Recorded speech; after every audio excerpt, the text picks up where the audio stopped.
It's working. Just like that.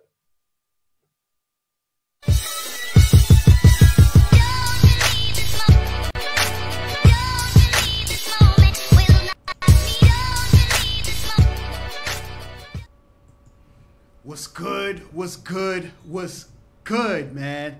Shouts out to everybody tuned in, man. This is the Don't Stress Success podcast, and I am the Politician. Alongside me, we got our special guest.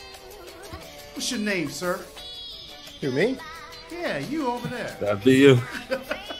I'm Rob Hicks. There he is, man. And we got Daniel J. Scott in the building, man. What's good, man? Yo, man, DJ Scott, man, how was your week? Oh man, it's been.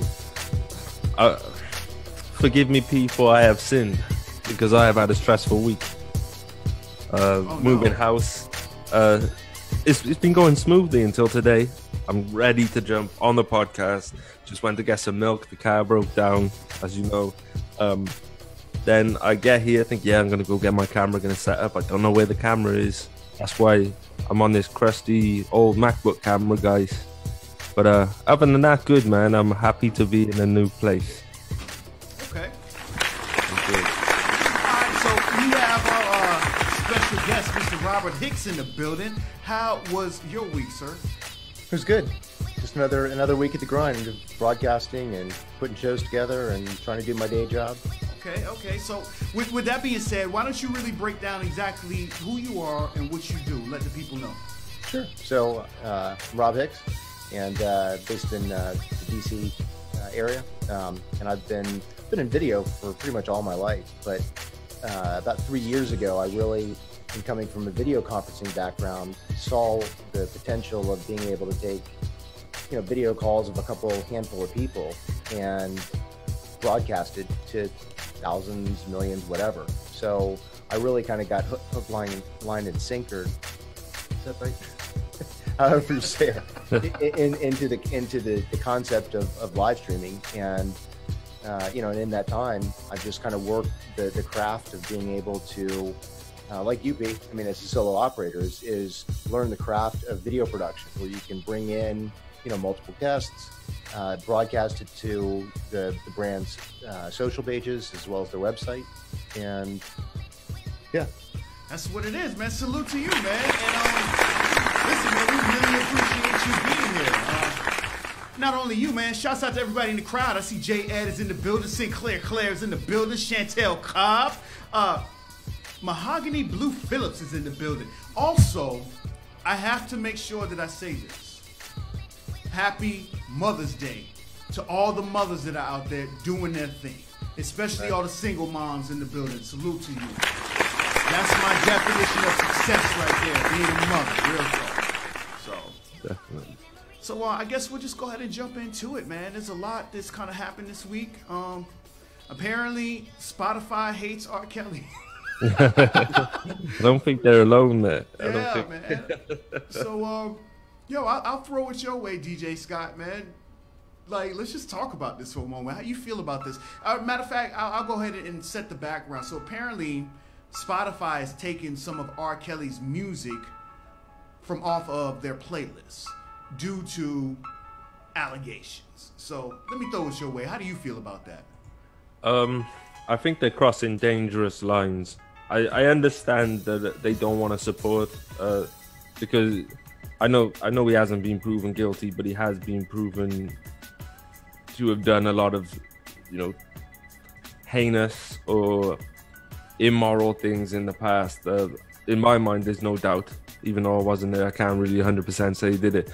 But regardless, I think that a lot of art is to do with dysfunction, is to do with, people who aren't living too right. And if you do this, God rest her soul, you've got to take Whitney Houston's music down, because she went through a phase where she was doing crack. Right. You know what I mean? And all of these artists, you think all of these artists are clean? Right. Where does it, if this is where it starts, where does it end? I don't support R. Kelly and the actions that we believe he is taking and the things that we believe he's involved in. But where does it end? Well, you know, I feel like this is a great topic. How do you feel about this, Rob? I mean, because I just kind of am wondering where we're going as a society. Well, so I haven't put a lot of thought specifically into R. Kelly, but I can tell you that I put a lot of thought into social media platforms censoring and filtering content, right? So, and I know this subject pretty well because I produced for Diamond and Silk. And believe me, from a producer standpoint, I absolutely see what Facebook and YouTube have done in terms of their shenanigans with killing their view. But specific to R. Kelly, I think, you know, what's interesting is that so many of these platforms pretend, and it's not even just social media, it's even companies. They try to pretend like they've got virtue, you know, whether it's Starbucks and trying to be virtuous and do, you know, re-education of its entire workforce because of one employee, or Spotify in your example with R. Kelly of saying, oh, well, you know, we're Spotify and we've got virtues and standards and all this other kind of crap, right? So what gives Spotify the right to be able to have virtue and to determine what's good and bad? And if they do we as consumers accept that or reject that? I mean, for me, I reject it because like Daniel said, it's like, you know, nobody's clean. And, you know, it's funny with social media is it's like we're building this alternative reality where everything is based on feelings. And it's like the more that social media goes on, the less it actually mirrors actual life. Right. Well, I've got a video clip here because there's a rapper that goes by the name of Triple Extension, and he had some words to say about this because they removed some of his music as well. So let's go ahead and jump into this video, talk about it a little bit more. Cool. Shouts out to Complex What up, News, guys? by the way. Frazier here for Complex News. One of the first major wins for the Meet R. Kelly campaign, Spotify announced Thursday it will no longer promote or include any of R. Kelly's songs on their editorial or algorithmic playlist. A list that includes Rap Caviar, Discover Weekly, and New Music Friday. The move is part of Spotify's new hate content and hateful conduct policy, and stems from the staggering number of troubling accusations and abuse and sexual coercion against Kelly. Kelly's music will, however, still be available on the platform. We are removing R. Kelly's music from all Spotify-owned and operated playlists and algorithmic recommendations such as Discover Weekly. We don't censor content because of an artist or creator's behavior, but we want our editorial decisions, what we choose to program, to reflect our values. When an artist or a creator does something that is especially harmful or hateful, it may affect the ways we work with or support that artist or creator. Now, Kelly has, of course, been accused of a litany of disturbing sexual acts for a number of years, some involving drugging underage women or training them as sex slaves. But more attention has been paid to his behavior as the Me Too movement gains momentum and women feel more comfortable going public with their stories. Last year, Kelly was accused of being the head of an abusive cult that brainwashed and controlled every aspect of women's lives, including how they engage in sexual encounters. XXXTentacion's music has received the same treatment. Shortly after the Kelly news broke, Spotify confirmed to the New York Times that it removed at least one of X's songs from its flagship playlist, Rap Caviar, which is followed by 9.5 million users. Sad was at the number 8 spot on the playlist just on Wednesday. For some time now, XXXTentacion has been embroiled in a number of controversies and has been in and out of jail as a result of an ongoing court battle. In 2015, he was charged with aggravated battery of a pregnant woman, false imprisonment, domestic battery by strangulation, and witness tampering. He was arrested in October 2016 and eventually released pending trial, only to be sent back to jail when prosecutors charged him with attempting to coerce the woman in question to not testify against him. He was put on house arrest since December 2017, but was released in March of this year. His most recent album, Untitled, debuted at number 1. Spotify's VP/Head of Content and Marketplace Policy, Jonathan Prince, expounded on the company's reasoning. When we look at promotion, we look at issues around hateful conduct, where you have an artist or another creator who has done something off-platform that is so particularly out of line with our values, egregious in a way that it becomes something that we don't want to associate ourselves with. So, we've decided that in some circumstances, we may choose to not work with that artist or their content the same way, to not program it, to not playlist it, to not do artist marketing campaigns with that artist. Spotify worked with a number of worldwide advocacy groups, including the Southern Poverty Law Center, the Anti-Defamation League, Muslim Advocates, GLAAD, and the International Network Against Cyber Hate, among others, in an effort to determine what can be classified as hate content. Considering Spotify is available in more than 50 countries worldwide, the platform will also pay attention to what may be considered offensive in different regions around the world. Now, R. Kelly's team released a statement that starts with them expressing their appreciation for keeping Kelly's music available on the platform overall. Mr. Kelly, for 30 years, has sung songs about his love and passion for women. He's innocent of the false and hurtful accusations in the ongoing smear campaign against him, waged by enemies seeking a payoff. He never has been convicted of a crime, nor does he have any pending criminal charges against him. Spotify has the right to promote whatever music it chooses, and in this case, its actions are without merit. It is acting based on false and unproven allegations. It is bowing to social media fads and picking sides in a fame-seeking dispute over matters that have nothing to do with serving customers. Meanwhile, when reached for comment, a representative for XXXTentacion shared a list of artists and asked, will Spotify remove all the artists listed below from playlists? The list includes everyone from Michael Jackson to Gene Simmons to 6ix9ine and Fabulous, totaling almost 24 names of musicians alive and dead who had some kind of related allegation against them. We'll see how this plays out and how Spotify contends with other problematic artists, as well as if other streaming services follow suit.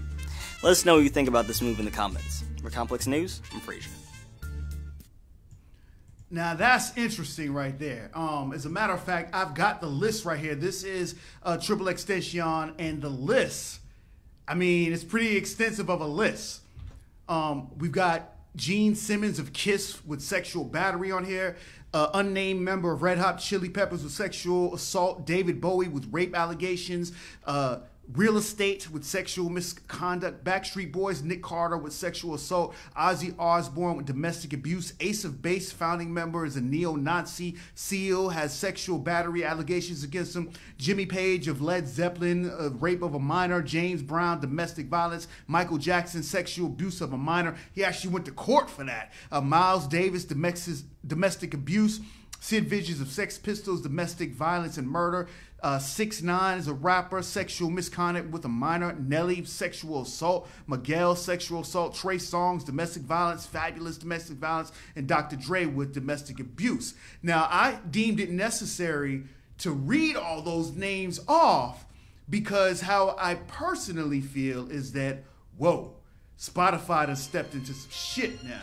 Unless they just basically are going to be biased on who they choose and pick in the court of public opinion on who they're going to allow to succeed on their platform. You know what I mean? So, yeah. And you know what? If they don't repeal this, if they don't go back on this, they have to take off everyone who does something or is accused now.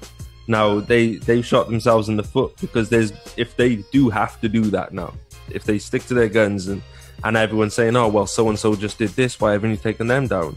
And so they go take that person down, then titles like their advertising point then becomes get all the artists here that you can't get anywhere else. Or you know what I mean? If 5 out of 10 of my favorite artists aren't on Spotify, but 10 out of 10 are on Tidal, it's a no-brainer. I'm going to cancel my Spotify subscription. I'm going to go over to Tidal. So I think they thought, oh, this is going to be good PR. This is going to be, look at us, look how much we care. As Rob said, how virtuous we are. Right. Oh, God. They need to fire whoever it was that said, I know that'd be a good idea. Right. So, yeah, man. Yeah, I mean, that just pretty much sums up what we've been talking about. You know, I think we're all in agreement, man. I think that was a bad move on Spotify's part, for real, man. So. Well, and it seems to be a phenomenon within social media itself. You know, I was thinking not specifically about the Spotify issue, but about the way these platforms are in general. And it really seems to almost be like a generational thing. I mean, I'm a Gen Xer, so my generation are the Steve Jobs and Bill Gates and that kind of innovation. Yeah. And it's really the Zuckerbergs and whoever created Spotify or whatever is more of a millennial generation. And it seems to be kind of a millennial thing to introduce this false sense of virtue, you know, that we were talking before the broadcast about that post that I had on LinkedIn. Oh, really? Yeah, tell them about it again. What did you say? All right, so I'll give you a brief synopsis. So there was a post that I saw last night on LinkedIn that was saying, what can LinkedIn do to be more useful to millennials? And I'm thinking, you know, I don't remember ever seeing LinkedIn suck up to the Gen Xers, right? I mean, we're kind of old school. We wore, you know, we rode bicycles without helmets and didn't get offended by much. And you know, we took the bullying. And you know, guess what? We're still here. You know, I mean, we've got the bruises and scars and lessons learned, more importantly, to kind of help our trajectory. But long story short, on the LinkedIn is that was the question. And, you know, you see all these millennials saying,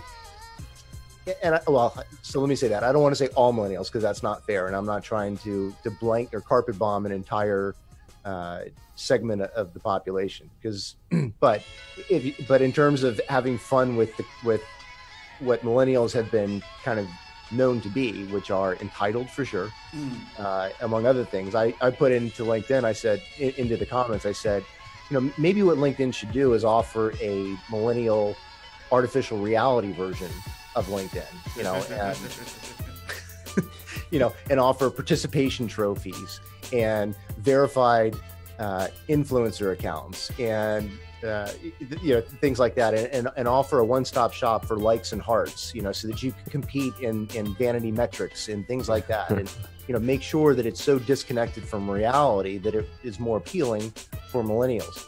You know, man, you might have messed around and gave them one for free, man. I would have charged them for that advice, because that might actually be the key for millennials. Let me tell you, man, I'm really deep into this new show I found on Netflix. It's called Black Mirror, and the Black Mirror is like, imagine the Twilight Zone, but in our times, and you have a lot of technology, right? So one of the episodes that I watched was an episode to where social media had ingrained society so much to where if you say went to a restaurant, a person could then like your attitude at that point. And if you got demoted to where you weren't getting enough likes, you were no longer sociably acceptable in the real world.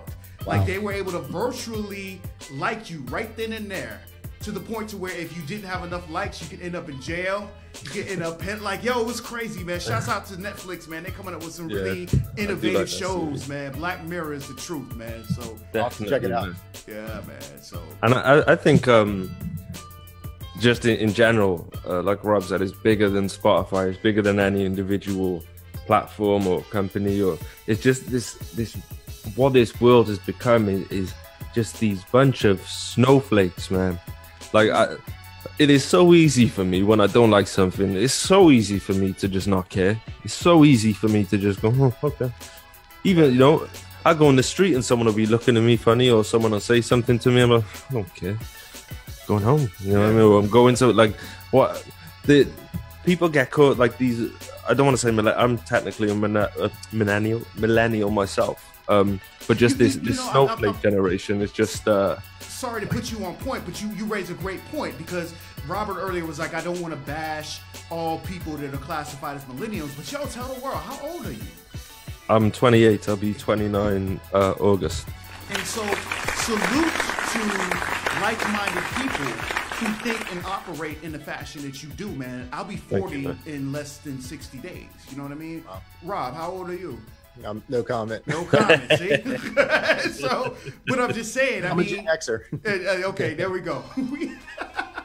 But what I'm saying is, to you, Dad, you exemplify something other than what's considered societal norm. So yeah, I feel you. I do feel like a lot of people my age, I'm always telling them like, why are you worried about that, man? Or just. I don't know. I do feel like an old soul at times, but I just hate these snowflakes, man. Not hate them because I don't really care that much. It's their problem, their business, it's their tears, you know.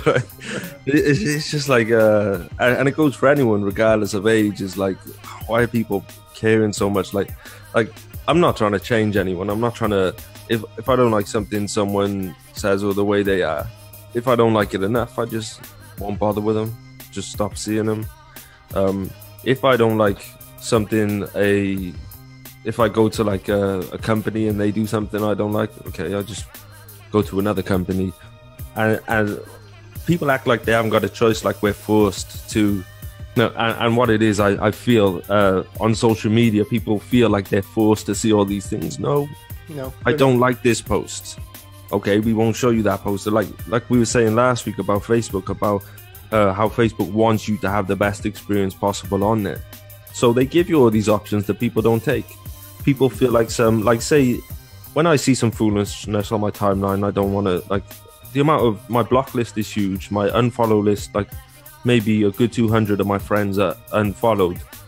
They might be cool to me or whatever, but they might post some bullshit too that I don't want to see, and I'll just unfollow. I won't be on their statuses saying, hey man, don't post shit like this. Right. Who the fuck am I?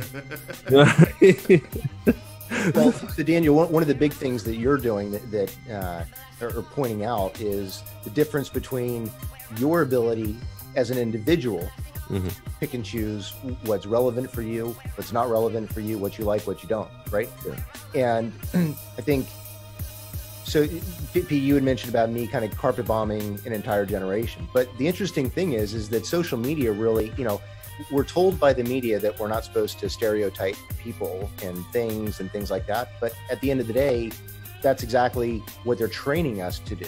Yeah. If you think about it, right? I mean, even in the context of groups themselves, Facebook has groups, private groups, secret groups, LinkedIn has groups.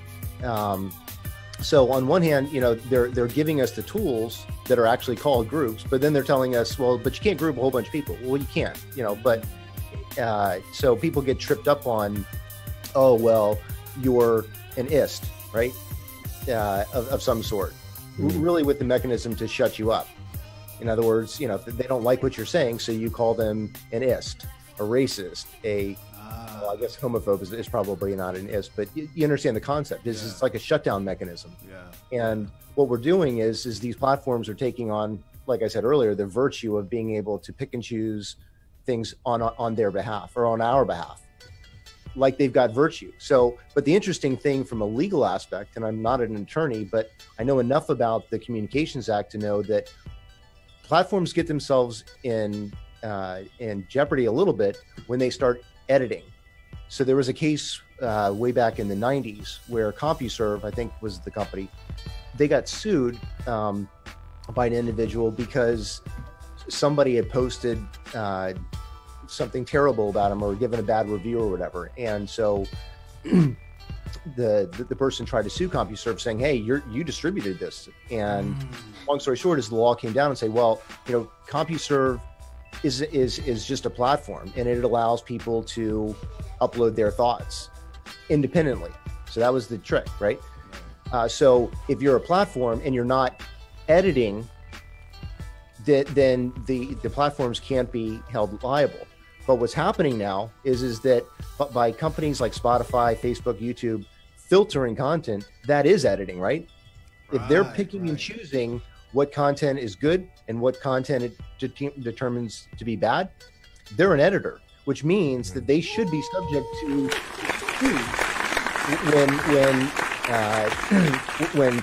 when false news or whatever is made. Okay, so here's what we do.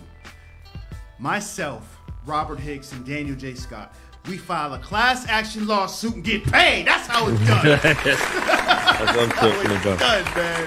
Hey, real quick, man. Shouts out to Gregory Beasley, man. He said Spotify can't censor artists' music with willy-nilly without opening themselves up to legal liability, i.e. lawsuits. So that just ties in exactly to what we're talking about right now. Shouts out to Karen Bodden. She's in the building. Sue Generous, Don Gufaya. I always jack your name up, but I appreciate you tuning in. Shouts out to Brian Ellis, man. What it do, baby? Stephen Peters in the building, man. So that's what it is, man. This is a can of worms that I really, really feel that Spotify has opened up. And if you guys are just tuning in, we're talking about Spotify and how they just Spotify some shit. Google Spotify and R. Kelly and you'll be caught up with what we're talking about. So, but I want to keep it moving, man. Like I said, a lot of things going on in the news this week. You know, we got another shooting going on. You know what I mean? Apparently, it looks like at a Yo Gotti concert, somebody got hit. And another shooting, man. And it's like, to me, it's just kind of blowing my mind. And we talk about all these different things. Spotify, we're talking about social media. We're talking about all of these things that socially are affecting us, right? So my question really, I just want to pose to the people, I mean, will gun laws really even stop the violence? Are we so desensitized to it? And I think, like, when you talk about and we're always talking about gun shit because every week is something new that's happening involving guns, and you have one side of the argument saying we need stricter gun laws. You have another side of the argument that says gun laws aren't going to do anything but restrict the law-abiding citizens. And I always find it interesting to talk about it on this show because DJ Scott is from the UK where guns are outlawed. You know what I mean? So yeah, I'm gonna just throw it your way once again. Here we go with another conversation about guns. Man, let me tell you, the same thing happens here. There's a few guns, on the underground or whatever. But so if there is no guns, they just stab each other up, man. Like have a look at the stats, man. We're like one of the countries in the world with the highest stabbings, just like America's got the highest shootings. You know what I mean? If they were somehow able to eliminate every gun from America, everyone would be out with knives, guaranteed.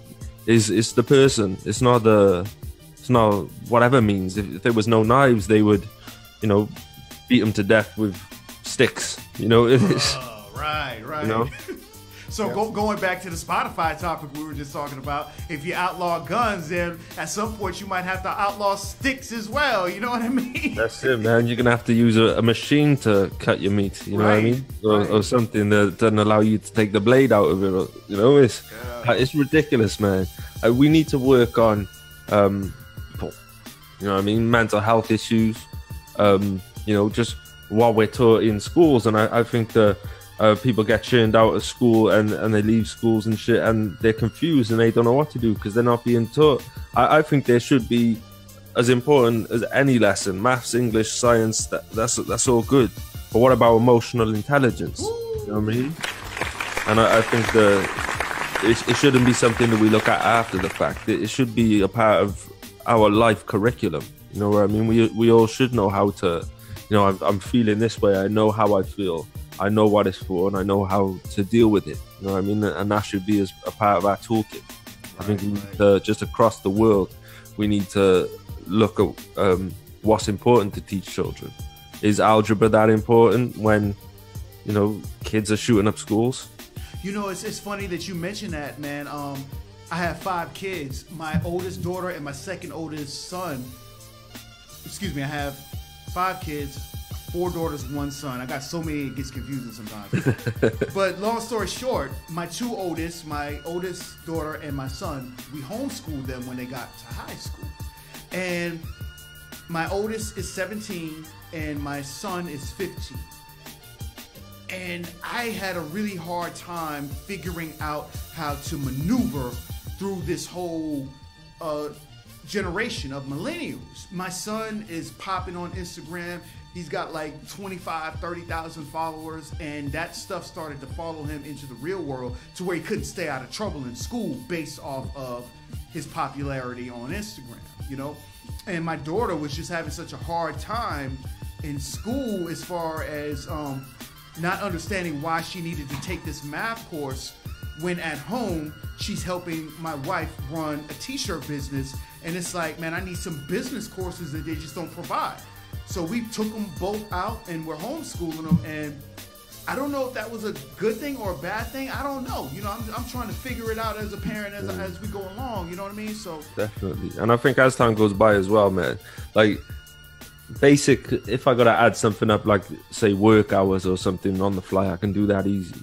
If I do find myself in a situation where I do need to do some advanced maths, man, I've always got my mobile phone with me. If I got to work out a percentage of an awkward number, I can just, what is 10% of $97.04? Right. You know what I mean? I've got that tool there. So it's a very, very what's the word? It's just dated. Education is so dated right now. Even I do think the college is good for people who know specifically what they want, and they know they need this qualification to get there, or they're not ready to go, or they're not sure what they want to do and they want to kill some time and learn something and have a purpose for the moment. I understand it there. But even in university, man, I did music production and I'm reading these books. I'm like, well, I learned how to do that, just pressing buttons. I mean, you know what's funny? So I've never gone to college, and we're going to talk about LinkedIn in a few minutes here with the show. But one of the things that kind of threw me away, like I just have a massive knowledge base of things. I never went to school for so many things that I know. And so I'm on LinkedIn, and they're like, the education box. I haven't filled it out yet because I don't have any formal education. It's just the world is so connected right now to where I can take a course. And I might not get a diploma for it, but I bet you I know that shit better than the people that have took the course. You know what I'm saying? Yeah. So yeah, I'm gonna throw it your way, Rob. How you out there feeling, man? Well, there's a lot to unpack there, right? Because you started with the Second Amendment, and we got all the way. Yeah, I know. Hey, that's how this show is, man. Well, I think the one commonality between the guns and the behavior and the homeschooling is core life lessons, right? And what I mean by that is that if you look at the brilliance of our founding fathers here in the States, I mean, social media would have you believe that they were just the most terrible people in the world, the R. Kellys of their day, maybe, right? Because they owned slaves and they chopped down cherry trees and did horrible things. Point is, bad people are still capable of brilliance. Right. Very true. So, but the point is you really need to understand how brilliant the Constitution is, in the sense that in my mind, there's no question that it was that God had his hand on their writing it.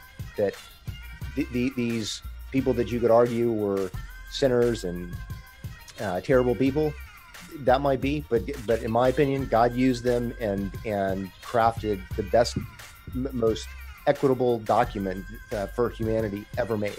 Yeah. And going to the Second Amendment, which also applies to the First, because the First gives us the ability to free speech and not get censored by other people, not being able to get shut down. Noting that we don't live in a democracy, we have a constitutional republic, meaning that out of 100 people, I can still be the one voice and have a differing opinion. And it doesn't matter that 99% of the population disagree with me. The difference between a democracy is it's mob rule, right? 51% means that it shuts down the 49%. But in a constitutional republic, which is what we have, even that 1% constitutionally cannot be silenced. And to me, that is just brilliant, right? Because there's a lot of problems with a democracy if it's 51%. So you're on to something great. Do you feel that maybe social media is opening up that doorway to where that 49% can now be shut down? I wouldn't even say that it's the 49%. Keep in mind that the Constitution specifies what government can't do. It doesn't apply to private businesses and private people. Okay, but the interesting thing that happens is that prior to the kind of the boom of the internet, we all have lived under the principles that we know our rights. We know that we're entitled to free speech. We know we're entitled to the Second Amendment and the right to protect ourselves, among all the others. But then we get into social media, and they're not subject to the First Amendment, right? I mean, it's a private platform. Yeah. They own it. Their millennials are the ones that are sitting there mining and writing the algorithms to based on their feelings, dictate what they believe in their virtue to be right and wrong.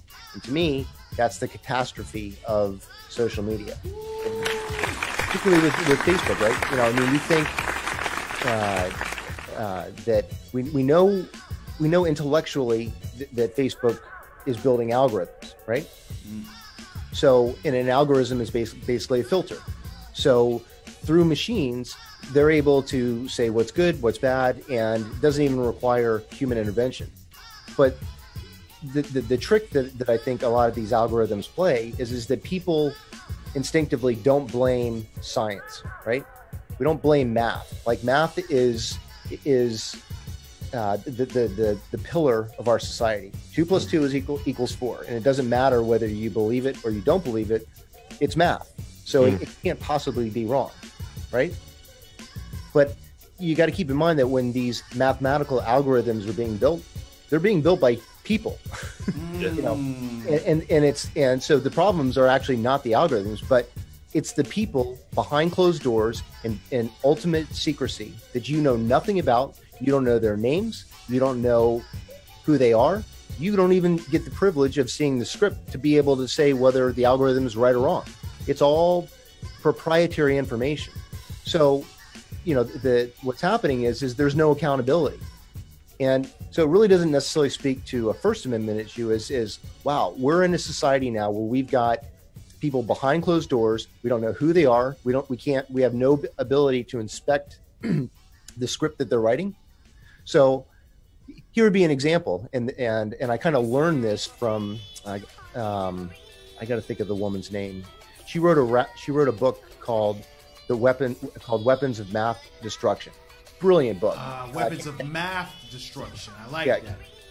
Kathy O'Neill is the author. So Weapons of Mass Destruction. And she was a quant. She was one of the people that wrote, she didn't work in social media, but she worked in finance. And she was part of the quants that built algorithms within the financial sector, you know, of what home loans could get approved, which ones couldn't. And then obviously we had the financial crisis in 2008. But she goes into detail about just the extreme dangers of algorithms and not being able to check them, to not being able to know who's behind them. Right. And you know, if you're writing an algorithm, you're basing it on an assumption. So definitely encourage you guys to read The Weapons of Mass Destruction, because it'll blow your mind in terms of understanding how these businesses, corporations like Facebook, YouTube, but also really even companies themselves. And just as importantly, you got to know that these algorithms are being built even for job search. Ooh, I'm glad that you brought that up, because I'm always telling my two oldest, like, listen, be mindful of the things that you put out on social media. It lasts forever. And you never know, like, you might be wanting to do something today, 10, 15 years from now, it comes back and it bites you every time. So, you know, be leery of the things that you're putting out there. If you're not putting out positive energy, then it might come back to bite you. I mean, we talked about Spotify earlier, and now they're getting rid of people's music because of allegations. You know what I mean? So I didn't mean to interrupt you. It's just, you know, when you said that, it kind of took me. Well, to me, it's really dangerous stuff. One of the things that Kathy goes into in her book about the algorithms is the impact that it potentially has on minorities. And one of the examples she slates is you know, let's say a company wants to post to jobs, but you know, they don't like black people. Right. So they write an algorithm in secret, in private, and because it's proprietary, there's no means for you to be able to know about it. Yeah. And of course, they're not going to tell anybody, right? Because that's just overtly illegal. Yeah. It's criminal behavior. But it's crazy. Those algorithms really do open up the gateway to illegal activities. I mean, it really does. Well, right. But guess what? But by the government allowing, and honestly, even ourselves as viewers and participants in these platforms, if we're not asking, well, Zuckerberg, who specifically is writing these algorithms? You know, I mean, so you did a new platform change and you want to make it more engaging with, you want to make it more positive and engaging with friends and family. Well, why? You know, I mean, right. and as part of this change, what is the algorithm? Because the one thing that none of these, YouTube is the same way. They come up with regulations and algorithm changes, but they don't share the algorithm with you. They give you suggestions. So it would be like, imagine playing baseball, right? I mean, what's been phenomenal with baseball and really all sports is that there's written documentation. The rules are printed in black and white. So you know how to win and you know how to lose. But an algorithm in social media and then again, it's not just social media, but imagine trying to play baseball where the rules were instead suggestions. And not only suggestions, but they change when you get to like the sixth inning. You know what I'm saying? Yeah. Well, and instead of being able to go to a rule book where you can define, but you can see here on page 49, it says that I can do this. You have to argue the validity to an umpire that maybe he had a bad day. Yeah. So he's like, oh, you got an attitude. You're out. I mean, that's genuinely the way that it's being played, and we're accepting this. Like, right. like we're not demanding printed rules. And because if we did, Spotify wouldn't be able to get away with being able to filter, because we would have expected them to say, well, if a person is guilty of a crime, then it makes sense that maybe you won't allow them on the platform, right? And then if they had that in their playbook, we don't allow criminals to be on our platform or whatever. Well, if he hasn't been convicted of it, then guess what? His music he'll be able to play. Yeah, right. Yo, man, until he's found guilty. But then the question for social media, since it's global, is, well, whose government? Is it and is that even the right measure is that even the right measure? And you know what? I'm gonna throw this out there, right? So we talk about globalization. Like, no matter how much you want to escape it, the world is now connected. You are in Maryland, correct? Yep. DJ Scott, you out there in the UK? Yes, sir. And I am in Charleston, South Carolina. And here we are. We're all talking, conversing, sharing ideas. So at some point, will global laws happen? Especially when we're talking about social media, things that have to do with people sharing on a global level. Will there ever be laws to regulate those things, man? Because if we don't have laws, we take it back to the Wild first Wild off, West. but you need to ask the premise: should there be? Should there be? Yeah, very good question. Because I think if you look at the way Facebook is trying to globalize, they're trying to dominate video, and they're just trying to dominate everything. At some point, Facebook are going to have a car insurance firm. Facebook are going to have everything. They're gunning for it, right? I think that's essentially what they want. Facebook is going to essentially, if we are heavy Facebook users, no matter where we are in the world, in terms of the algorithm, we're all governed by a particular algorithm through Facebook. Which I liked what you said, P, about when we were talking about the baseball innings and the algorithm changing in the sixth inning. It's always subject to change. And whenever we feel like there's been plenty of times where I feel like, I've got this algorithm now. And I have, to an extent, not knowing the ins and outs of everything, but I know that if I post a picture at this time and I use these particular keywords, I know that it's going to, get at least these many likes or whatever. But then, a week later, it doesn't work. But as far as world rules, I think it essentially, will have to, not have to in a sense of we need it to, but just in a sense of where the world is going, there essentially there will have to be. But it opens this can of worms, because it'd be like, what is the punishment for that? Is there going to be one central jail in the world where people go to? And there's a lot of questions there. But I do think that's a nice little discussion there. And that's why I love doing this podcast with you guys. You know what I'm saying, man? For real, because it really opens up. Damn. I hit something, it knocked a bunch of stuff off the table. Okay, I love this because it really opens up discussion. Because we are in new territory. Social media has barely been around 20 years. And whenever you're dealing with something that is brand new, you're going to have those pitfalls. You're going to have. Well, so the only thing I'll stop you on that is that as much as we want to pat ourselves on the back for innovation, there's some things like math that hold true, and that's human interaction and behavior. Social media, is early on, introduced trolling, right, and anonymous trolling. So there was no accountability. You couldn't, if somebody wanted to flame you on the internet, they could anonymously flame you, and So, but a lot of that has changed now, right? You know, if you want access to some of these social media platforms, you have to have an account. So presumably there's some level of accountability at some level, in the sense that you can get blocked or whatever. But I think, you know, going again to yet another brilliance of the founders is they understood in assembling the 50 states that was the best way to do it. It wasn't for the federal government to dictate all 50 states.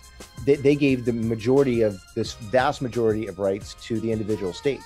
Why? So that the states could compete for its people, its populations. In other words, if you didn't like the economies of one state, the brilliance was you could go to another. And guess what? We're seeing that now. I mean, look at the flight in California to Texas.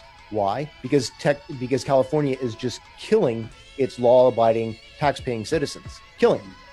You're right? They're giving free shit to illegals and introducing all these crazy laws like, well, you can't talk about the Bible because it might offend people that don't believe in the Bible. This is like legitimate shit that's actually being discussed now. Like, really? Yeah. I mean, it blows your mind. So, again, the brilliance of the why you would never even want to consider a global government is we've got 50 states. We've got 50 states to be able to compete ideas, and we can see how in that model it works. So let me ask you, just kind of playing devil's advocate, but more or less conversation. With where we're at in social media, and if you compare it to the founding fathers as far as how they wrote out the Constitution, do you think that we should have some sort of constitution for social media as well? Well, but social media, what is it? It's just a platform. It allows, the only thing that social media has done for us in this circumstance is we now have the convenience of being able to connect Charleston, South Carolina to Maryland to the UK. Brilliant, right? So we don't have to physically be in a room together in order to be able to exchange ideas. Right. The second component of it is that this three-way conversation is being broadcast out to social media platforms and subsequently possible viewers. The viewers get to choose whether they want to see this content or whether they want to choose from millions, if not billions, of other pieces of content that are out there. So it's kind of like you were saying with the 50 states, if you don't agree with what's going on in one state, then guess what? You can leave and go to another state that aligns with your values. So are we safe to say that the different social media platforms are similar to the different 50 states that we have, and maybe what social media platforms are to do is stick to their beliefs, so that way you have different states that you can move to if one platform is not congruent to your values. Right. Well, so I think it starts with us as users, as platform users, doing our research and understanding how the algorithms are, because people believe that they have free speech rights on these privately owned companies, and they do not. You don't. The Constitution, your First Amendment right, only protects your ability to have your free speech with the government. But here's the thing: is so. That being said, my issue with these social platforms is a financial one. If you saw the testimony that Zuckerberg did before Congress. Yeah, I broadcasted it. I broadcasted the whole thing. Yeah. Yeah. So here's two things I found interesting. Number one, Zuckerberg wasn't under oath, so he was free to lie and no consequence. But then the next week, Diamond and Silk come and they put them under oath, right? And then they try to play the gotcha game that, you said you didn't. I won't go into that. It was just it was an interesting dynamic to me, it was an interesting dynamic that there was zero accountability, no requirement to do the oath for Zuckerberg, who his platform has more consequence to lives than Diamond and Silk. I mean, Diamond and Silk have 1.5 million people on their Facebook page, which for those who may not know, tell exactly who Diamond and Silk is. So Diamond and Silk are two women in North Carolina. They're two black ladies that genuinely support Donald Trump, and they grew their brand through the Trump campaign. They've been on stage many times with Trump, but I don't want to make my point in this is that they've grown themselves to be somewhat of a brand, and they've got 1.5 million people that connect with their Facebook page. But Facebook is 2 billion people. So if you're looking at this from a government standpoint, you put two minority women under oath, to tell the truth. And then Facebook, the lead man of Facebook, Zuckerberg, is he under oath? No. But his actions are more consequential than Diamond and Silk will ever be. Facebook touches 2 billion people. 2 billion is significantly You bring up a great than point. 1.5 million. What's that? I said you bring up a great point, because as I'm watching the whole Mark Zuckerberg thing, I'm like, okay, at the end of the day, what is it going to even matter? No matter what he says, what is any of this, like, why are we sitting here amazed and watch that Zuckerberg's in front of Congress right now? Well, yeah, What is it gonna even matter? and right after that, I mean, on Reddit and places like that, he got busted for so many untruths for that. But if he was under oath, now there would be accountability. Right. So it's just crazy. So I think my point is, because we bring this back to globalization and laws and stuff like that. At the end of the day, I think the first step is for people to understand that there's a huge difference between constitutional rights if you're in the States versus the way that platforms operate. Platforms operate in secret, private, unknown algorithms. You don't know the rules. All they're doing is giving you suggestions. These are our terms of service, and they're generic ones. We don't allow hate speech. Well, what the hell does that mean?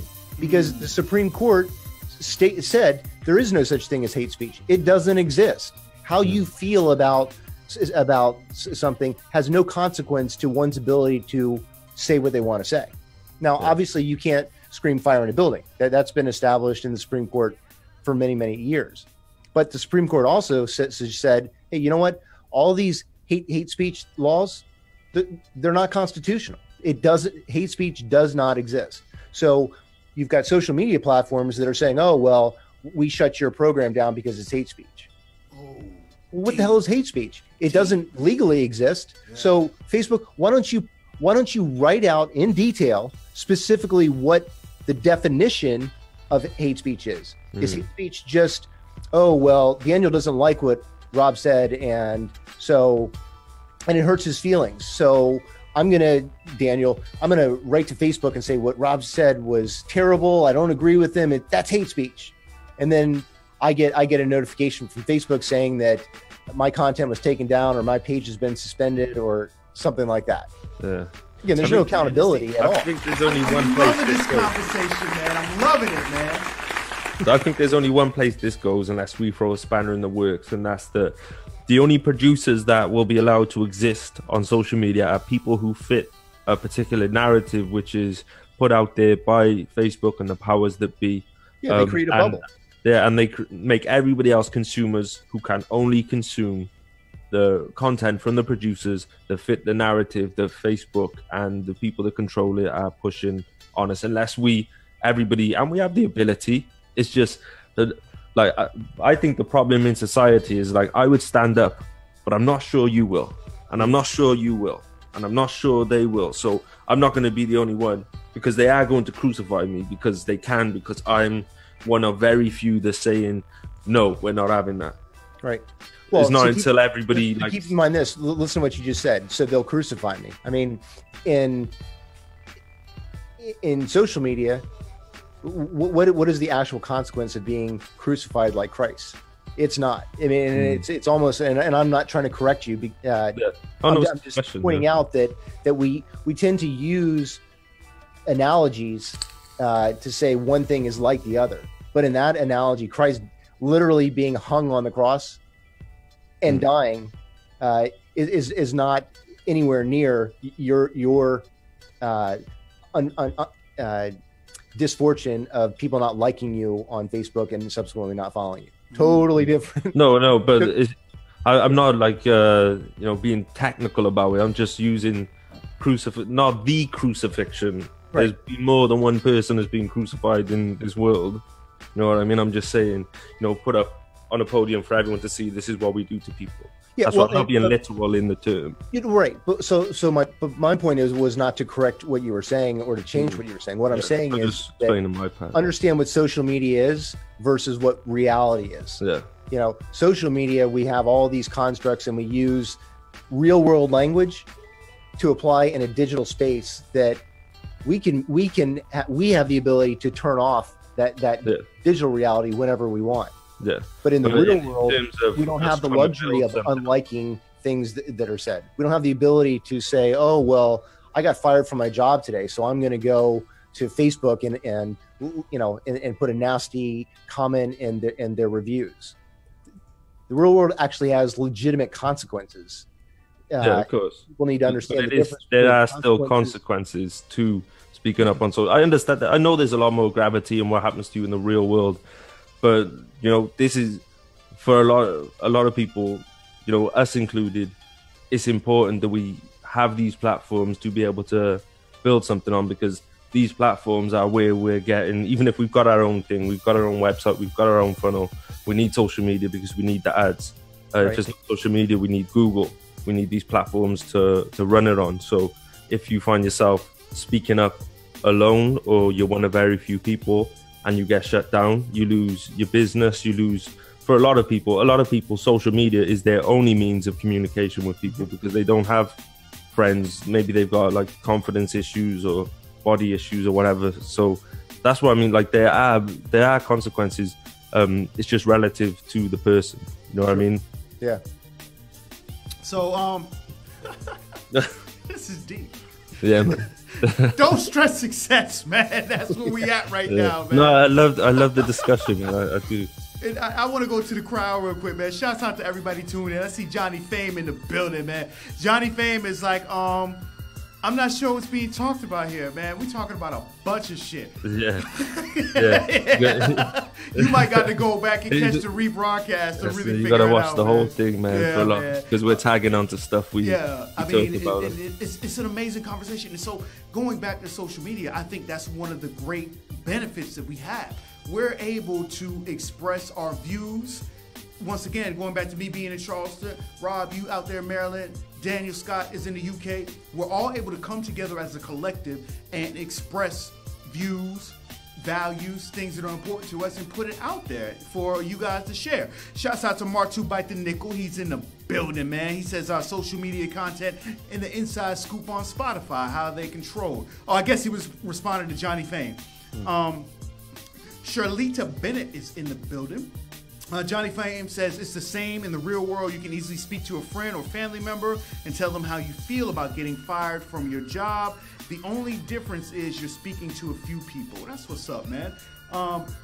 Yeah, man. So we're having a great conversation, man. We're gonna take a small turn though, and we're gonna talk about some practical things.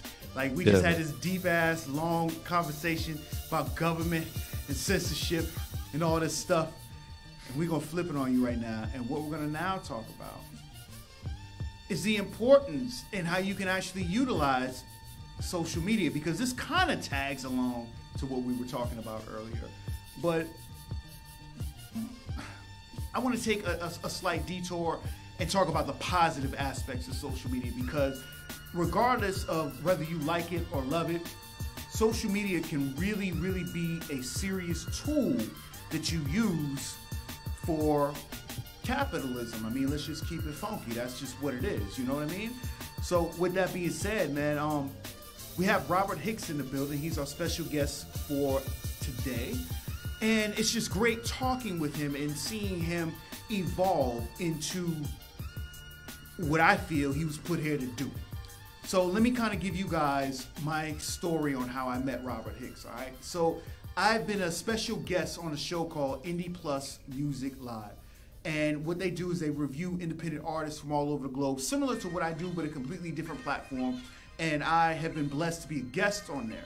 Now, all of this broadcasting stuff that you see me doing, Robert Hicks actually does this for a profession. I mean, this is what he does for a living. He has many shows that he actually broadcasts for other people.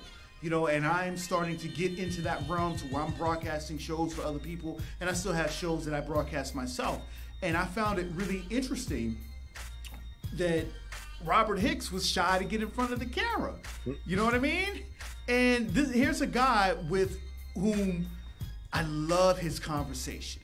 You know what I mean? The conversations that we've had today alone are examples of the conversations that I've had behind the scenes with him. So that's why I really just thank you for coming through. This is the reason we started this podcast, because DJ Scott and I have dope-ass conversations that no one hears about. So you know what? Let's put these conversations out so we can all engage in them, you know, and grow. So shouts out to Adam Williams. I see you, baby. So let's just talk about it. I'm going to throw it your way and kind of let you tell your own story. All right, Rob? Because you're just now getting in front of the camera when you're used to being behind the camera. So let's talk about it.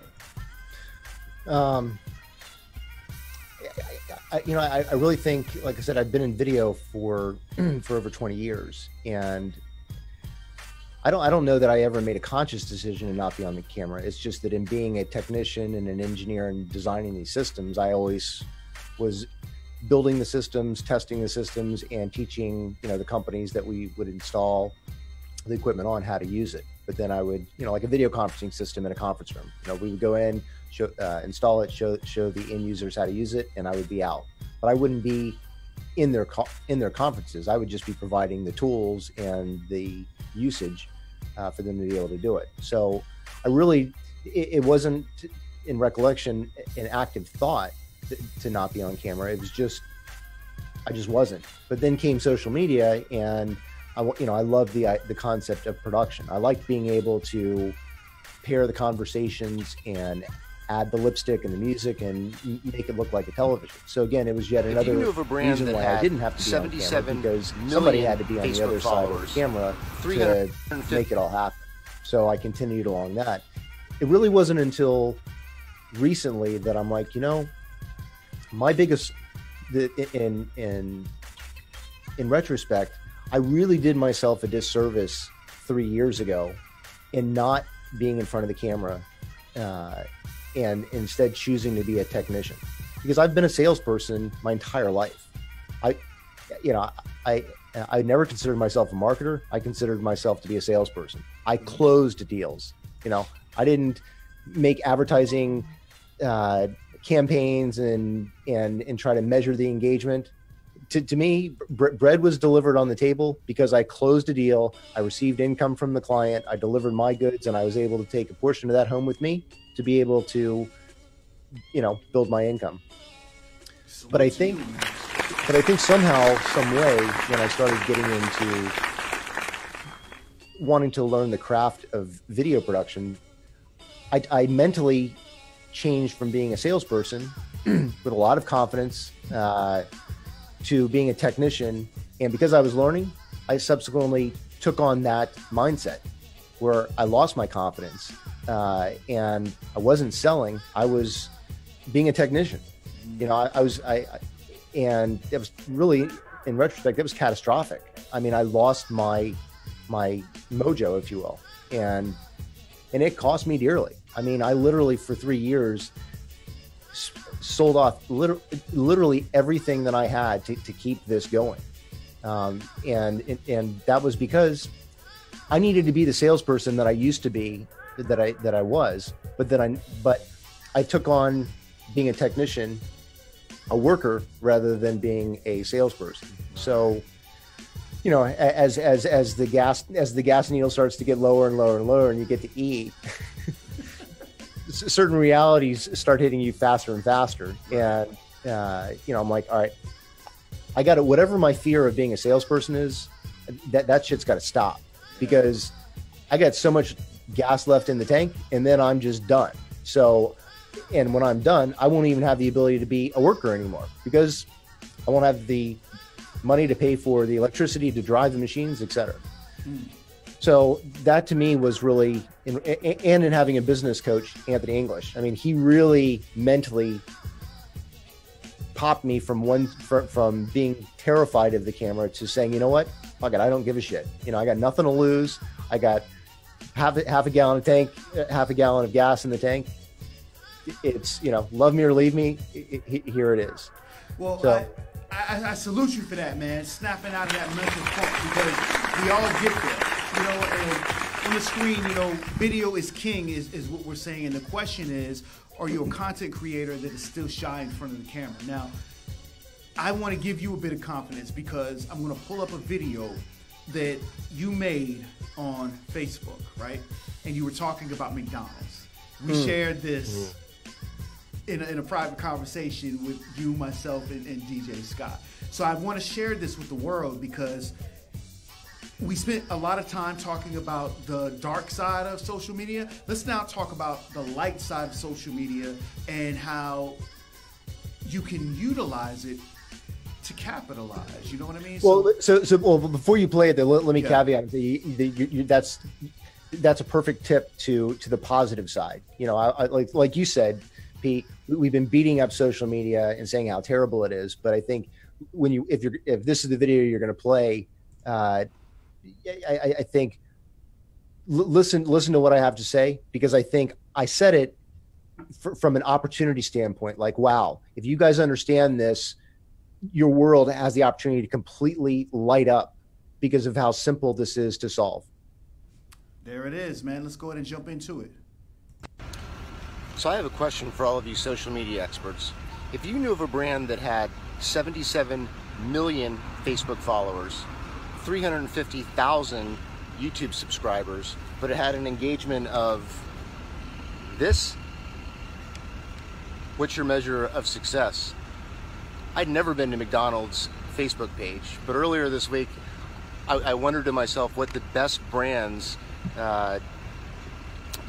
do on social media. And I was shocked to see how bad they were in social media.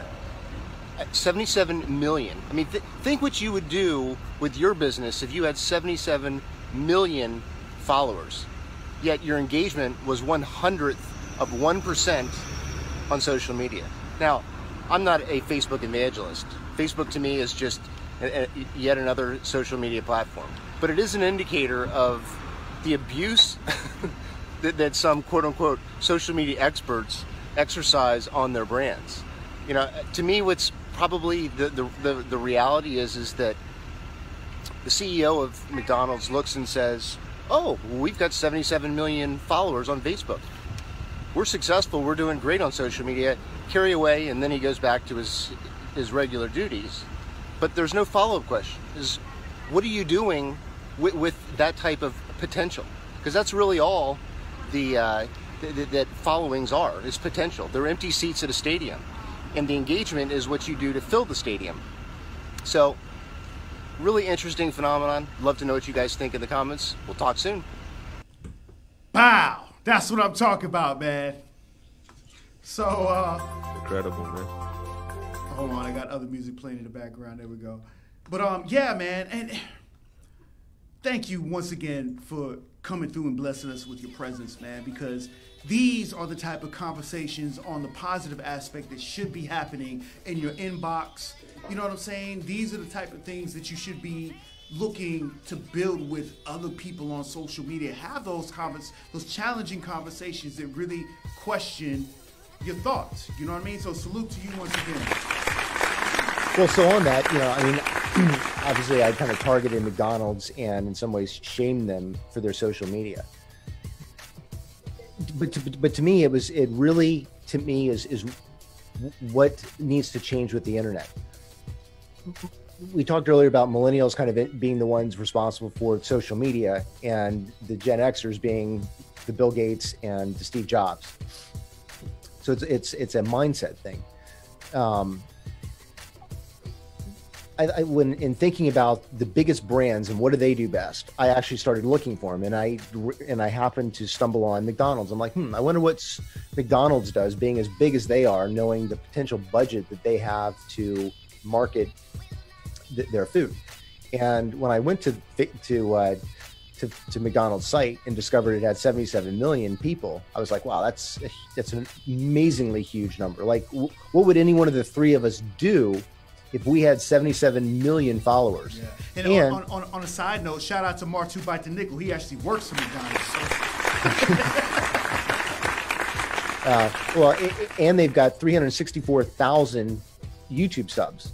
So it's like knowing what the three of us are in terms of being entrepreneurs and eager to do the grind. What could we possibly do with 77 million followers on Facebook and 364,000 on YouTube? Right. Well, what does McDonald's do? Well, they regurgitate their television commercials. Those television commercials that we would otherwise fast forward through had it been played on television, right? Very true. And so they're subsequently rewarded 77 million people. Their engagement is 1/10,000th of 1%. 1/10,000th of 1%. Awful. So now imagine taking those kind of statistics to the sales world. You know, again, I had mentioned that I've been in sales the vast majority of my life. Can you imagine, P or Daniel, going to your manager and saying, well, you know, it's going to be a little light this week or this month. You know, I know because in the sales world, we're used to maybe a 10 to 20% closing rate, right? See 100 prospects. You and I share a commonality because for the majority of my adult life, I was in the sales world. I used to underwrite loans for a car dealership. I used to run an AT&T wireless retail store. So I'm with you on that. Yeah. So in the sales world, we're able to measure it because it's you sell a client, you get a commission, or you're able to maintain a salary, but it's measurable. You know, what you do has consequence. You either do sell it and you make money, or you don't sell it and you don't make money. And generally speaking, in the sales world, you know, obviously it's going to depend on your industry, but I would say that we expect a return or closing ratio of anywhere from 10 to 20%. Would you agree with that, Pete? Oh, absolutely. Absolutely. Okay. So if the sales expectation is 10 to 20%, imagine if you're my sales boss, you're the sales manager, and I'm the car salesman, and I come to you and say, Pete, we're going to be a little late this month. I'm going to sell. I only sold 1/10,000th of one car. You're done. I spoke to 10,000 people this month. I'm gonna sell 1/10 of 1,000th of a percentage of a car. Right. Yeah. That would be like not even selling a lug nut. Yeah, exactly. So yeah, and but to me, it's like the solution is so simple. The gotcha is that millennials have introduced us to the personal branding, right? You got to build your personal brand. You got to be you. And the focus is on your brand and your likes and you. So the consequence to that is that if you're spending your time only focused on you're not focused on P the politician. You're not focused on Daniel. You're not focused on the viewers. You're focused on you. Right.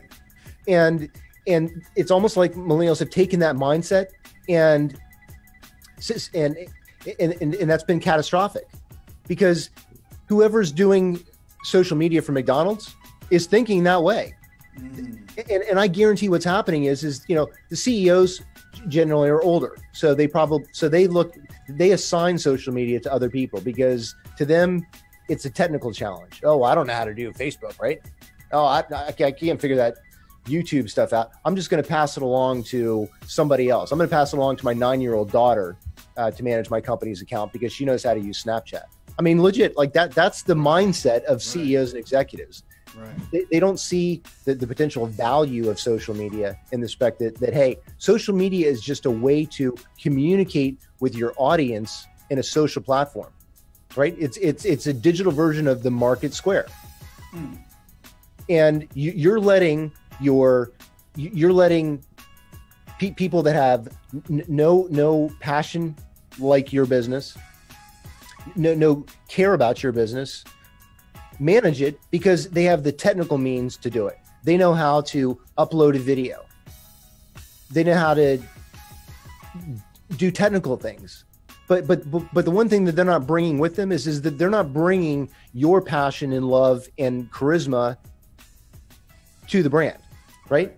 So the brainiacs at McDonald's social media, you can clearly tell they could give a shit about McDonald's, because who in their right mind would think to use social media where, oh, I know what's a good idea. Let's take those commercials that everybody fast forwards through and we'll dump them onto our Facebook page, and then we'll get engagement. And they do get engagement. It's just 1/10,000th of 1%, right? And the CEO of McDonald's, because he's detached from social media, he probably doesn't even use it.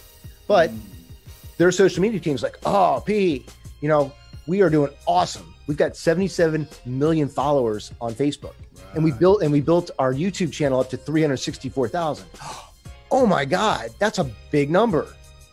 Assuming that it actually is performing, right? Because the CEO is not savvy enough to say, well, that's a big number. Let me take what I know in the sales world and apply the follow-up questions. Yeah. Yep. Well, that's 77 million. So sales, so social media manager, what type of engagement do we get? Yeah. And to translate it into the sales world, okay, you have 70 million prospects. How many of them are cold? How many of them are hot? How many are coming in today to where we can close the sale? And how many have you sold?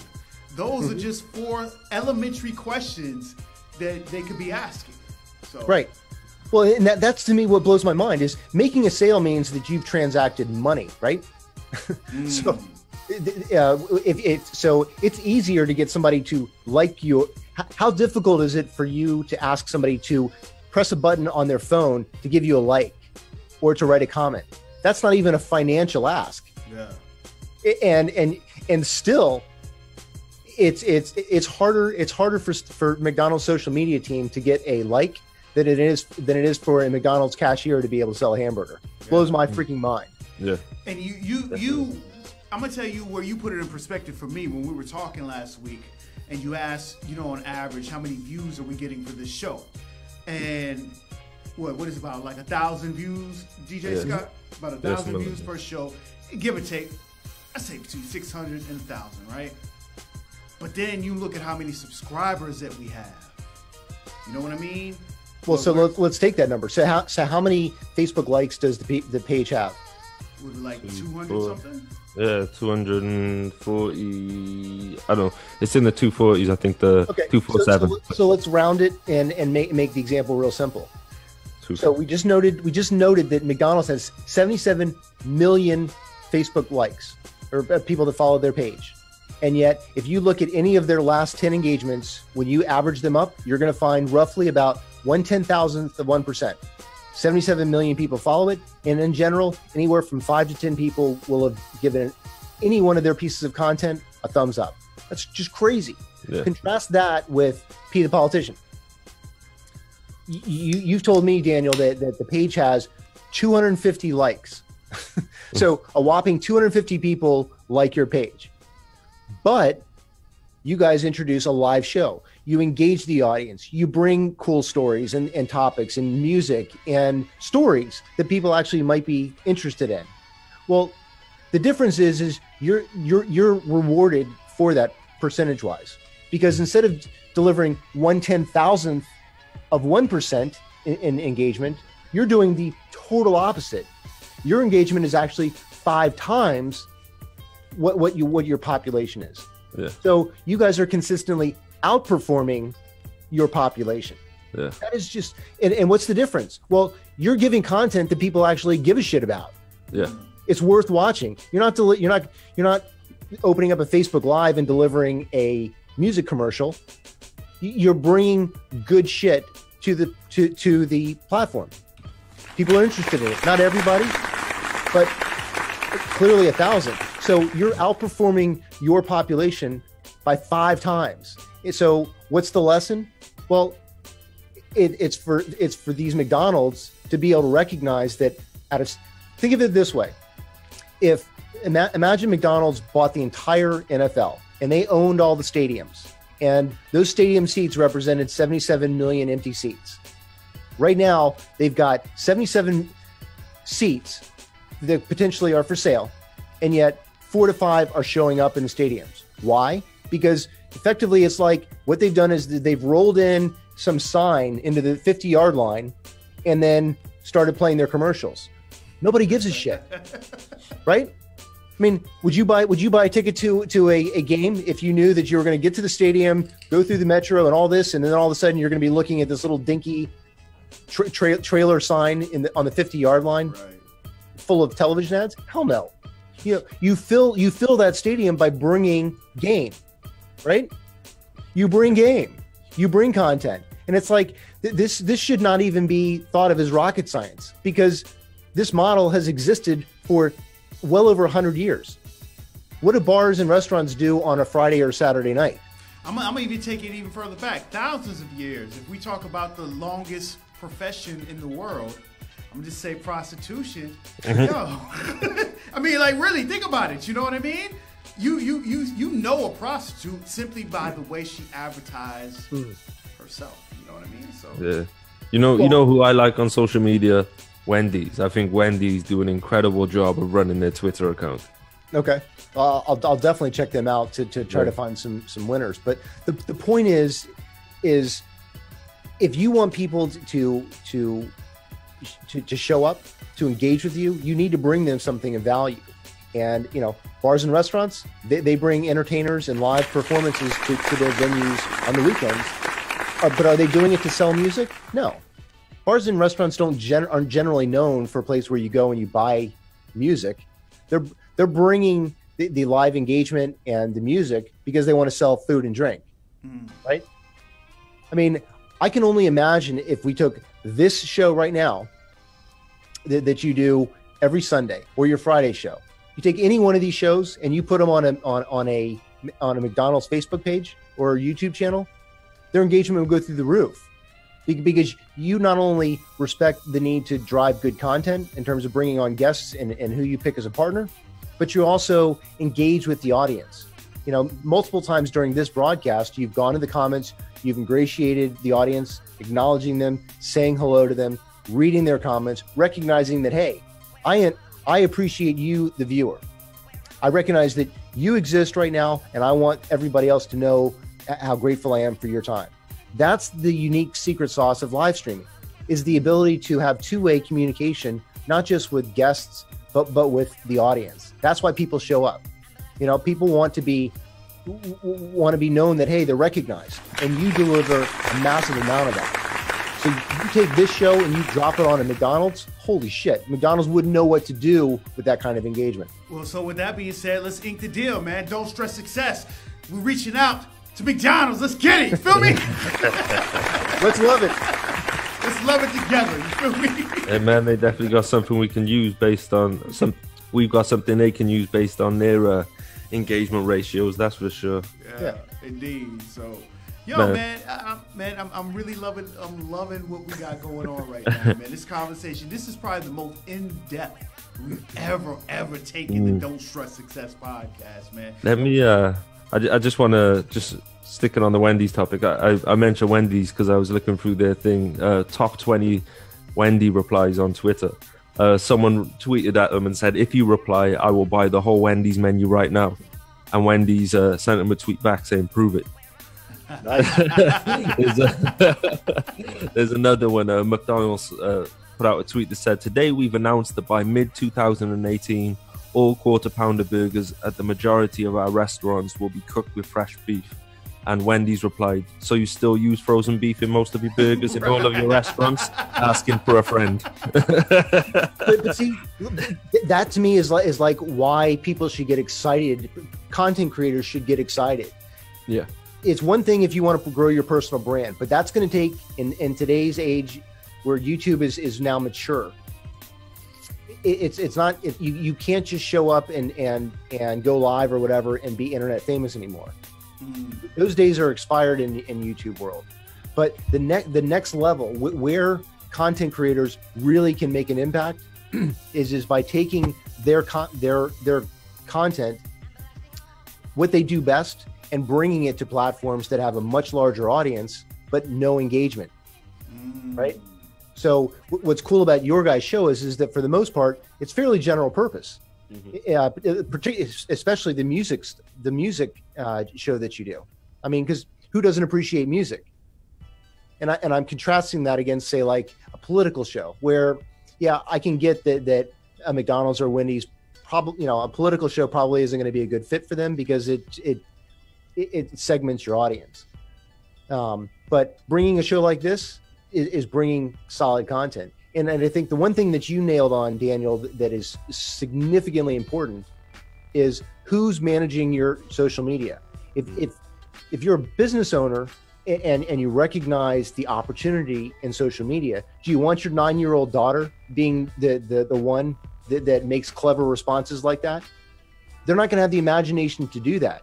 You need to be able to have somebody that is reading these comments, that is looking for these challenges like, hey, I'm in a Wendy's right now, and if you respond, I'll buy. You need to be able to have people that are managing those comments and showing, hey, all right, let's see you do it. That's where social media has the opportunity to change. Bring content to these brand pages that we would actually give a shit about, you know. And then when we gift to you as viewers comments, likes, messages in the comments or in the DM, freaking answer that shit, you know. I mean, for sure you're gonna have to get a lot of trolling, and the call to action is not for the CEO to now assume the tasks of managing and monitoring their comments. But give me a break. Like, get somebody within your organization that understands the values that you've got and a good sales opportunity, right?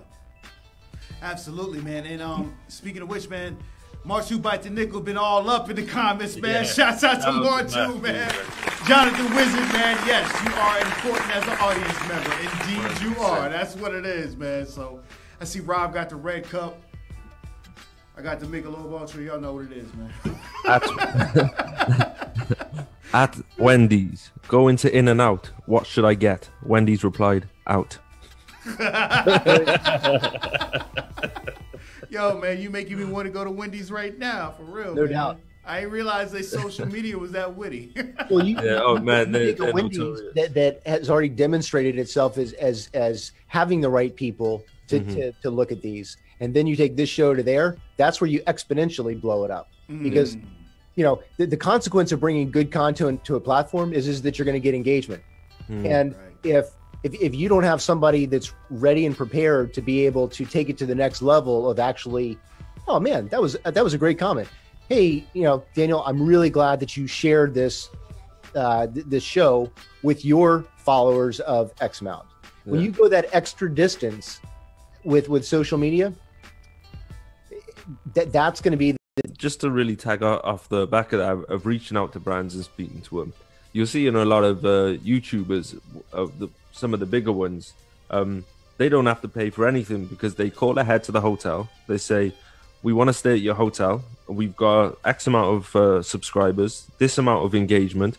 We're going to record a video in your hotel room. We're going to talk about how nice it is, how great it is.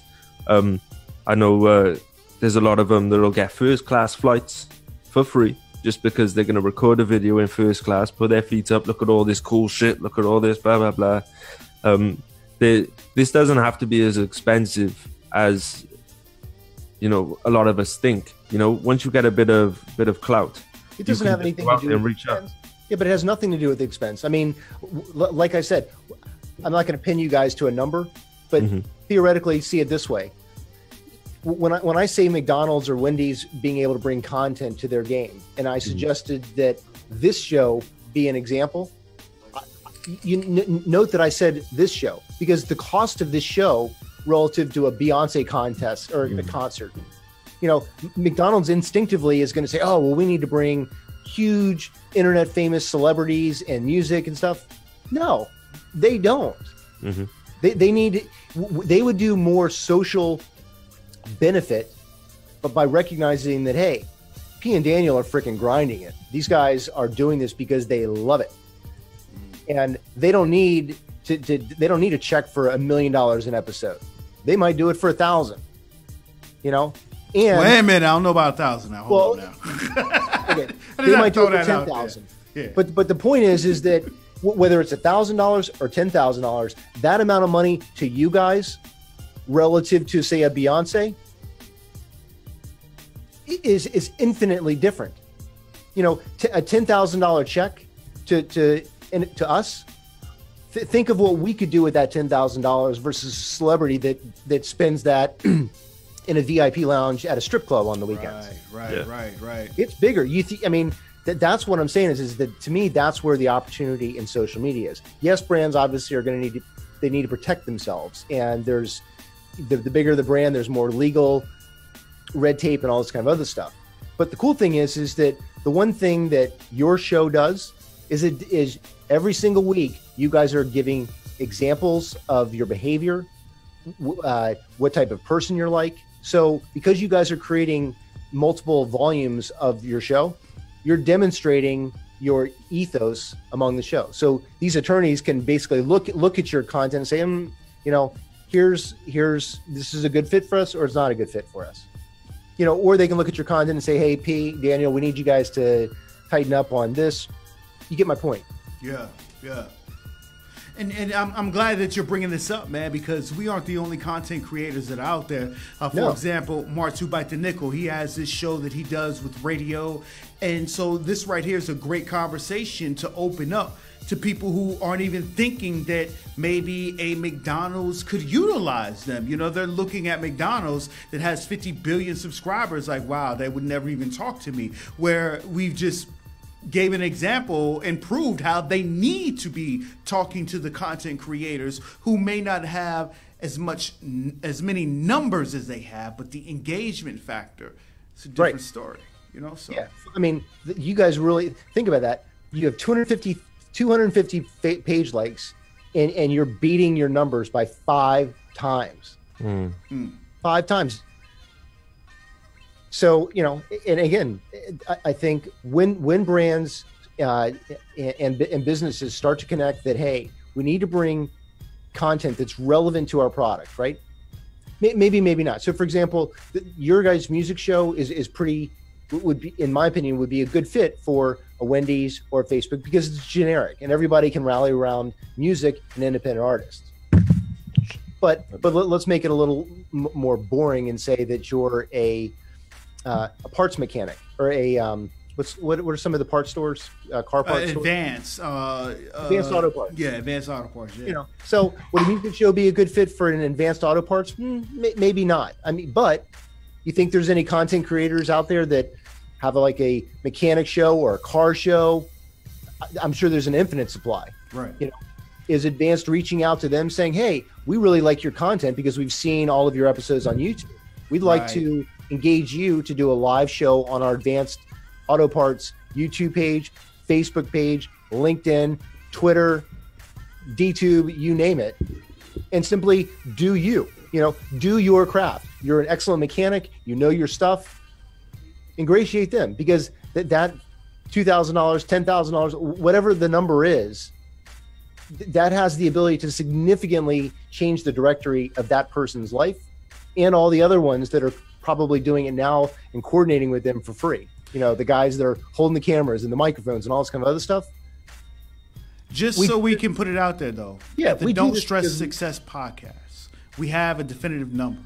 DJ Scott and I have come up with, we need approximately $79,640.16 to be able to do what we do. Every week? We'll take that on a bi-monthly basis. Okay, yeah. I don't mind. I can compromise there and do it every 2.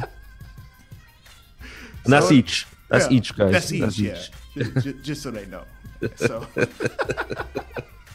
But yo, we're not even done right now, man. Shouts out to everybody bearing with us, still tuned in, man. We went a lot longer than what we normally do, but it's for good reason, man, because we got Robert Hicks in the building. And listen, as you can hear, yes, there's the hand claps. I got you, DJ Scott. As you can hear, man, he's really putting us on to jewels, okay? So that's what it is, man. Let's go ahead and jump into this last topic real quick because... going back to us having conversations offline, I love bringing our offline conversations online because they really, I love sharing things that I have learned with other folks. So LinkedIn, this is something that I really, really want to talk about because, you know what, I'm going to just throw it your way, Robert Hicks, because you really put it in perspective when we spoke last week about LinkedIn. So I'm going to just throw it your way.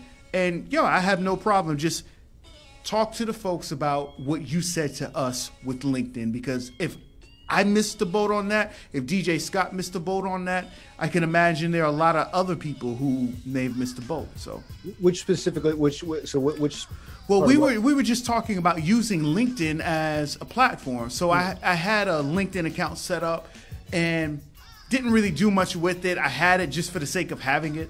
And the perspective that you brought into it was, wow, you could be using LinkedIn for this, especially with the new live or with the new video feature that they have now. So right. Okay.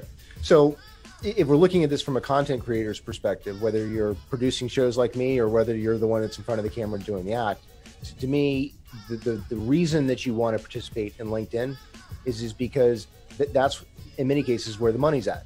That's where you'll find the executives and CEOs and decision makers within the community. You know, think about it this way: the average income of Facebook is $14,000 a year. The average income of LinkedIn is $17,000 a year. Big difference. So, you know, LinkedIn, yes, is kind of like a business version of Facebook. And the other thing to remember is we're not advocating an or proposition. This is an and proposition. So it's not you need to choose Facebook or LinkedIn. The proposition is to add LinkedIn to the platforms that you're already producing content on.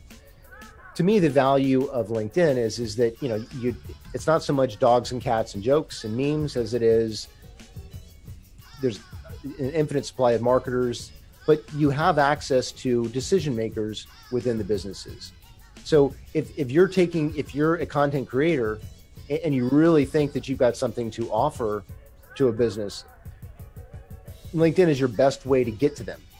LinkedIn gives you the ability to bypass a social media team and go directly to the CEO of McDonald's, you know, and say, hey, I noticed that your engagement with McDonald's or on your Facebook page is 1/10,000th of 1%. What? Yes. Right?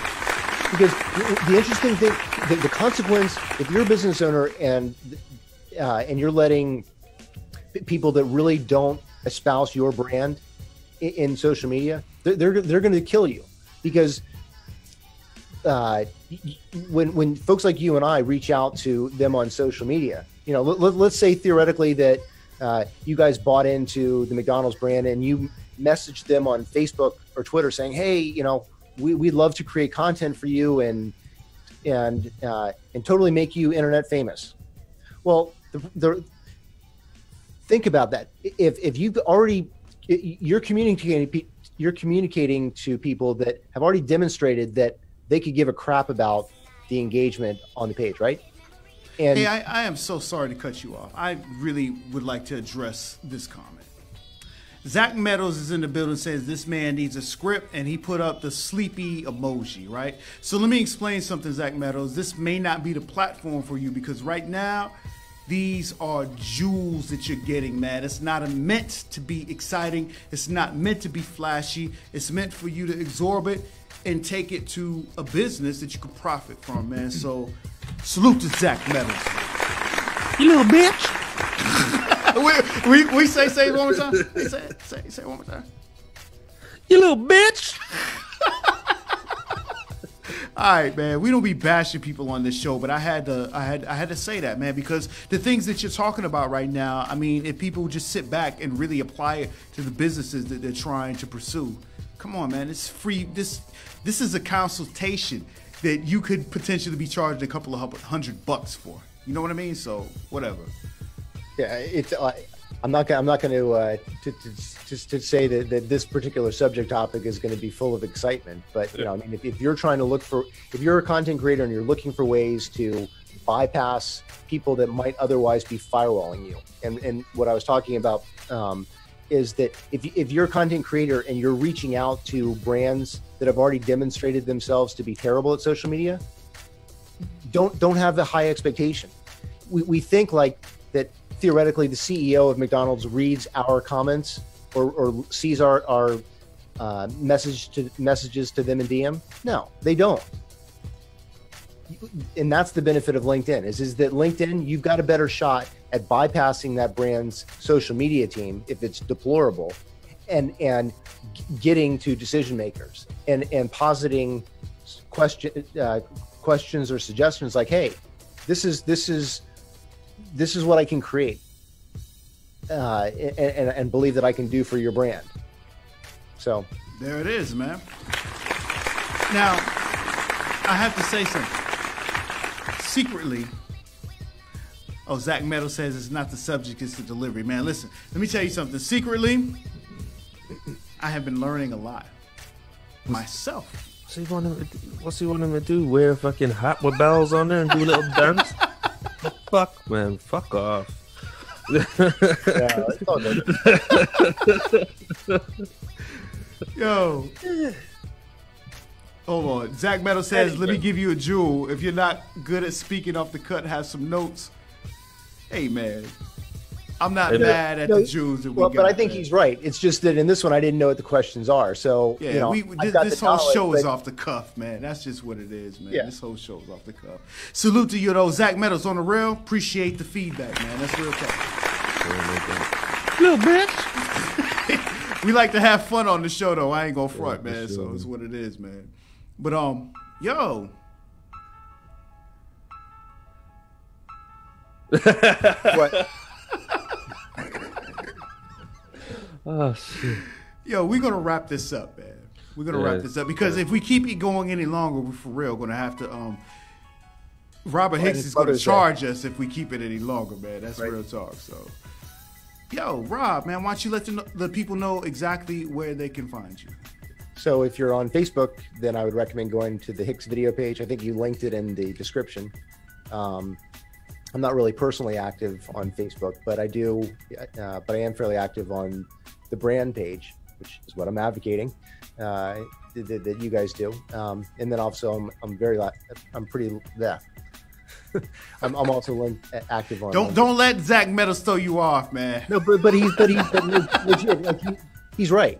And it's a portion of that I've been conscientious of, which has kind of prevented me from being on cameras, is that I'm conscious of that if I haven't fully scripted something in front of me, then, I might sound like an idiot, but he's right. So you definitely don't sound like an idiot. Long story short, sound like a very intelligent man. That's what you do it. Probably on LinkedIn, and or my Facebook brand page, Hicks Video. All right, that's what it is, man. DJ Scott, how you out there feeling, baby?